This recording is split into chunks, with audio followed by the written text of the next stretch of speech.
नैतिकता यह सिद्धांत नहीं है कि हम खुद को कैसे खुश कर सकते हैं, बल्कि यह है कि हम खुद को खुशी के योग्य कैसे बना सकते हैं।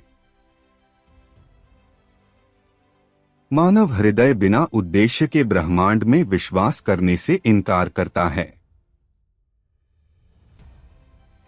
परिपक्वता का अर्थ है स्वयं की बुद्धि का उपयोग करने का साहस करना।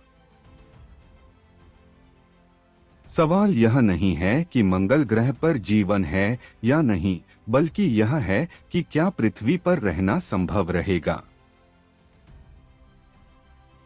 धन मनुष्य की परिस्थितियों को महान बनाता है, लेकिन स्वयं को नहीं। जरूरी नहीं कि जीते जी सुख से जीऊं, परंतु यह आवश्यक है कि जब तक मैं जीवित रहूं, सम्मान पूर्वक रहूं। खुशी तर्क का नहीं, बल्कि कल्पना का आदर्श है। धीरज कमजोरों की ताकत है, अधीरता मजबूतों की कमजोरी है।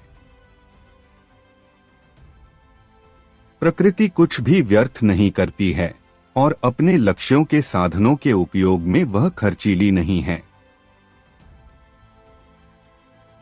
अपनी सर्वज्ञता घोषित करने से पहले तर्क को अपने स्वयं के मापदंडों की जांच करनी चाहिए। आत्मज्ञान मनुष्य का अपनी स्वयं की अपरिपक्वता से उभरना है।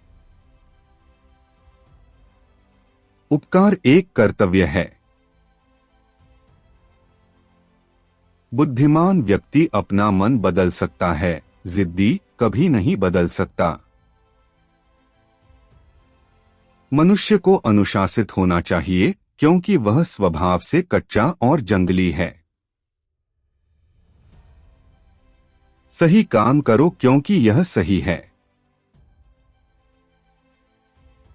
जो अपने आप को कीड़ा बना लेता है, वह बाद में शिकायत नहीं कर सकता यदि लोग उस पर कदम रखते हैं।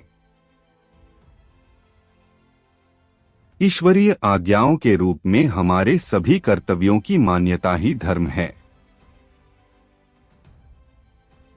योग्यता के बिना केवल एक चीज अच्छी है, वह एक सद्भावना है। हम जितने व्यस्त होते हैं, उतनी ही तीव्रता से हम महसूस करते हैं कि हम जीते हैं। यदि न्याय नष्ट हो जाता है, तो पृथ्वी पर मानव जीवन अपना अर्थ खो देता है। तर्क कभी भी ईश्वर के अस्तित्व को प्रमाणित नहीं कर सकता।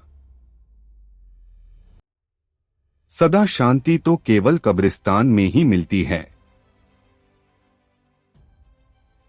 अपना जीवन ऐसे जियो जैसे कि तुम्हारा हर कार्य एक सार्वभौमिक नियम बनना है। इसमें कोई संदेह नहीं है कि हमारा सारा ज्ञान अनुभव से शुरू होता है। दर्शन शास्त्र को एक ऐसे विज्ञान की आवश्यकता है जो मानव ज्ञान की संभावना, सिद्धांतों और सीमा को पूर्व निर्धारित करे। हमारा युग आलोचना का युग है, जिसके अधीन सब कुछ होना चाहिए। ऐसे कार्य करो कि तुम सुखी होने के योग्य बनो। सिद्धांत के बिना अनुभव अंधा है, लेकिन अनुभव के बिना सिद्धांत केवल बौद्धिक खेल है। हठधर्मिता की मृत्यु नैतिकता का जन्म है। थोड़ी देर सब्र करो, बदनामी लंबे समय तक नहीं रहती है। सत्य समय की संतान है। लंबे समय तक वह आपको सही ठहराने के लिए प्रकट होगी। सबसे बड़ी मानवीय खोज यह जानना है कि मनुष्य बनने के लिए क्या करना चाहिए।